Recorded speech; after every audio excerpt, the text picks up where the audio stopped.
bagong style ng isang banal na misa sa kalsada. Yan.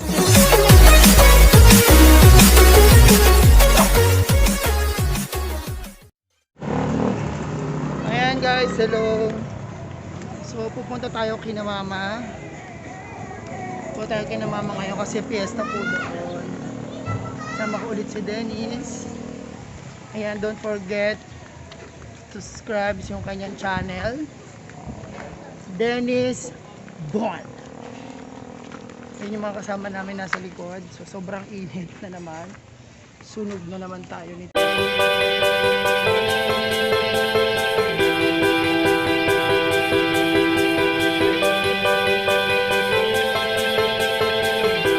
A few moments later.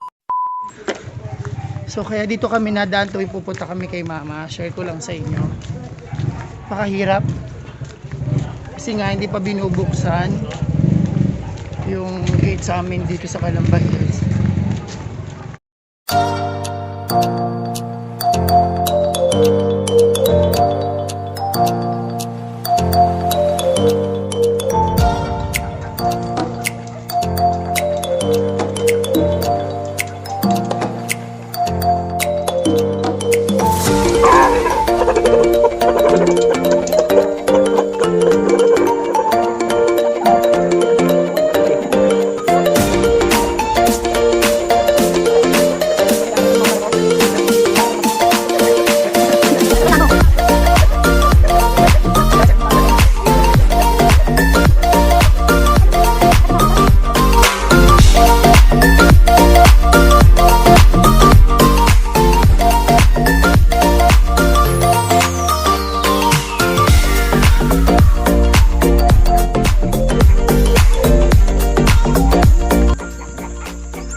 Guys, pagod na pagod ako. May basag trip na dapat makita ko sa inyo yung daan kasi may tumawag. Yun nga, yung kapatid kong Epal. Grabe. Say hi, Lee. Hi. Say hi, vlog. Nakasa mo.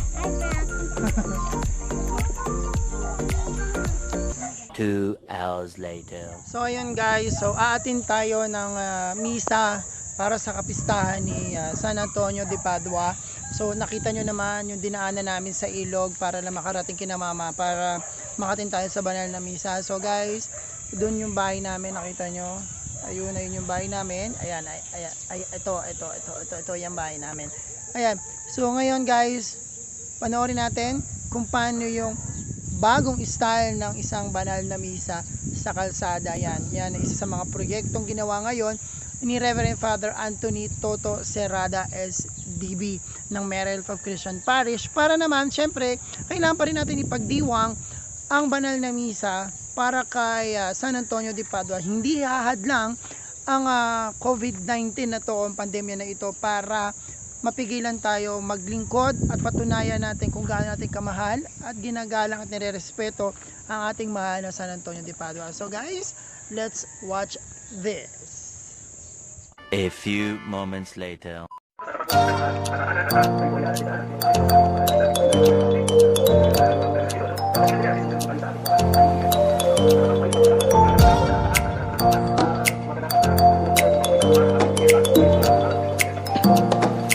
Napakaganda po ng ating unang pagbasa.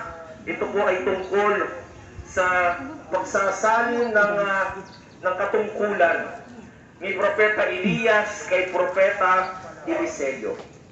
At yung unang pagbasa ay punong-puno ng mga simbolismo, punong-puno ng mga signs, kung paano ba talaga magkakaroon ng pagpasa ng katungkulan ang isang tao sa mga susunod pang araw.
Sanctify me, body of Christ, save me, water from the side of Christ, wash me, passion of Christ, give me strength.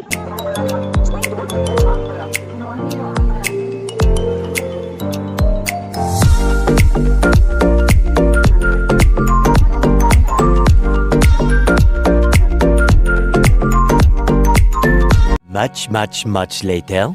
So ayun guys, tapos na yung misa na tinatawag na truck ni Pads. Ayan. So sa kalsada nagmisa si Reverend Father Anthony Toto Serrada SDB, ang kura paroko ng Mary Help of Christian Parish dito po sa Barangay Mayapa. Ayan. So abangan po natin dahil sabi gaya po na sinabi niya sa misa niya, so ililibot yung truck ni Pads o yung mimisa siya sa kalsada na nakasakay sa sasakyan sa iba't ibang barangay. Kaya so yun guys. Much later. Ayan guys, so tapos na yung misa. So ngayon naman magkakaroon tayo ng salo-salo sa tanghalian. Ikaw lang ha. Wait So wala pong ulam, wala kaming ulam. So ano to? Paano gano'n? Walang pagkain? Wala, ayun lang, kanin lang. Kanin lang. Ito yung handa ng So PHP. guys, ayun po yung mayordoma, yun yung nanay ko. Mama, kaway ka naman, kaway ka ma. Yan. Shy type. Shy type siya. Ayan, may ayuda. May ayuda pong ibibigay. May ayuda. Order po pala. Ano yung cordon bleu sana? Wala, naubos na. Ano yung leche plan? Yes. Wow. Thank you po. Pamigay ba?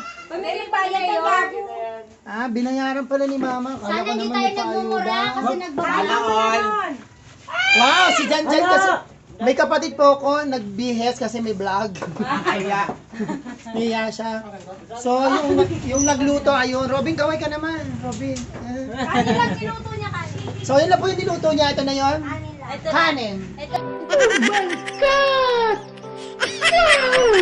Asan yung...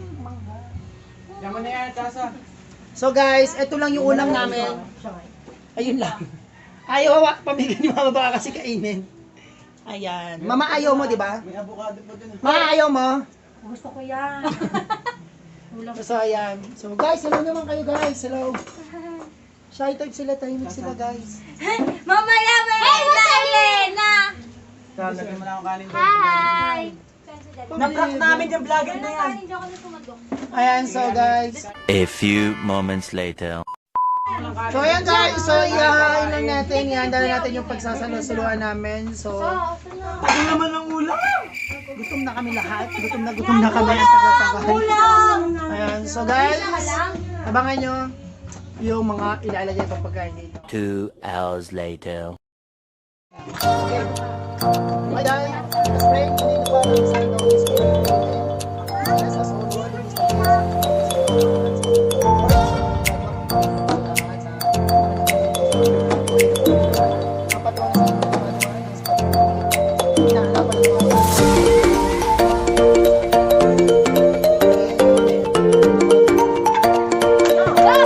So guys, let's go!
hours later. So guys, tapos na po kami mag-boodle fight. So tapos na kami mag-boodle fight. So tampay muna kami dito sa labas guys. Kita nyo naman, may makulit, pasaway, bugbugan. So ayun, hirap. Ayan, so may umahabol. So may may nagbitbit po ng leche plan. May nagbitbit ng leche plan. Oh. Kinukuha nila eh. May nagbitbit. May nagpapakil sa tabi ko. So ayun. So guys, so after all, wala na. Ayan, so guys, so mamaya abangan nyo. Marami pa tayong mga dapat gawin at gagawin pa. So, masarap, ang lakas ng hangin. Ano ba yan? Puro ng baboy yan. Ayan, gawin ka na ba sa balat ko? Ayan, yung kapatid. So, habol siya. Hindi siya nakahabol sa boodle fight kasi taga pa siya. So, may asawa na siya. So, nakagulo sila guys. Nakagulo sila doon sa bitbit.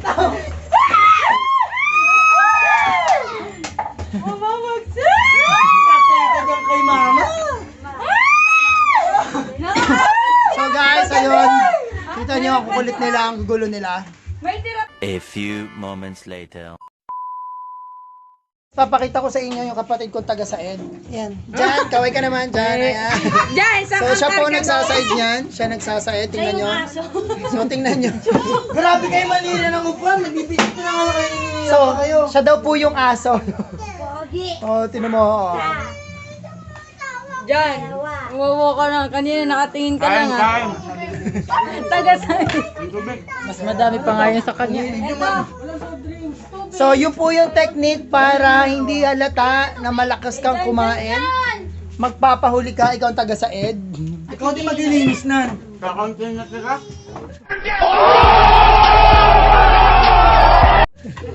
Malakas ba ganyan? Malakas sila kumain. Ay, hindi Oh, Jan, dahil dyan, oh, sa'yo na lang to leche plan, oh. Sacrifice na kami. Oh. Salamat, salamat. Huwag na. So guys, dinuruan yung leche plan. So guys, ganito ang paraan pag ayaw nyo mamigay at kung tawag dito yung ayaw kumuha ng pagkain. Ayan, paano dyan? Ayan, so ganon ang diskarte at paraan. Hindi ka na naman. Much later. So, hinit. So guys, ganito kami pag nagsasama-sama. Ganyan talaga kami pag nagsasama-sama. So, ikulitan, yan, salo-salo. So, yan, nakapistahan ni San Antonio de Padua.